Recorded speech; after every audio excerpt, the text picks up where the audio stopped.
దేవునికి మహిమ కలుగునుగాక. మన ప్రభువును రక్షకుడైన యేసుక్రీస్తు నామంలో అందరికీ వందనములు. ఈరోజు పరిశుద్ధ గ్రంథంలోని వాక్యపఠనము ఇర్మియా 17వ అధ్యాయము 19వ వచనం నుండి 27వ వచనం వరకు.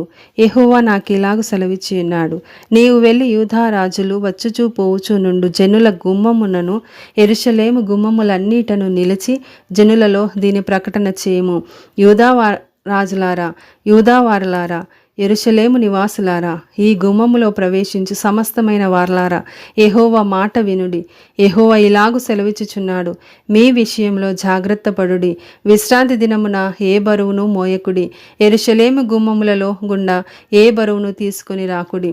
విశ్రాంతి దినమున మీ ఇండ్లలో నుండి ఏ బరువును మోసుకొని పోకుడి. ఏ పనియు చేయకుడి. నేను మీ పితరులకు ఆజ్ఞాపించినట్లు విశ్రాంతి దినమును ప్రతిష్ఠిత దినముగా ఎంచుకొనుడి. అయితే వారు వినకపోయిరి, చెవిని బెట్టకపోయిరి, వినకుండను బోధనొందకుండను మొండికి తిరిగిరి. మరియు యెహోవా ఈ మాట సెలవిచ్చెను, మీరు నా మాట జాగ్రత్తగా విని విశ్రాంతి దినమున ఏ పనియు చేయక దాని ప్రతిష్ఠిత దినముగా ఎంచి విశ్రాంతి దినమున ఈ పట్టణపు గుమ్మములలో గుండా ఏ బరువులు తీసుకొని పోకుండిన ఎడల దావీదు సింహాసనమందు ఆసీనులై రథముల మీదను గుర్రముల మీదను ఎక్కి తిరుగుచునుండు రాజులను అధిపతులను ఈ పట్టణపు గుమ్మములలో ప్రవేశింతురు. వారును వారి అధిపతులను యూదావారును యెరూషలేము నివాసులను ఈ పట్టణపు గుమ్మములలో ప్రవేశింతురు. మరియు ఈ పట్టణము నిత్యము నిలుచును.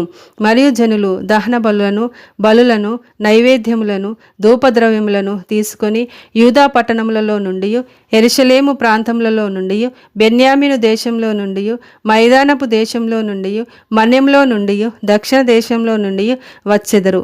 యెహోవా మందిరమునకు స్తుతియాగ ద్రవ్యములను తీసుకొని వచ్చెదరు.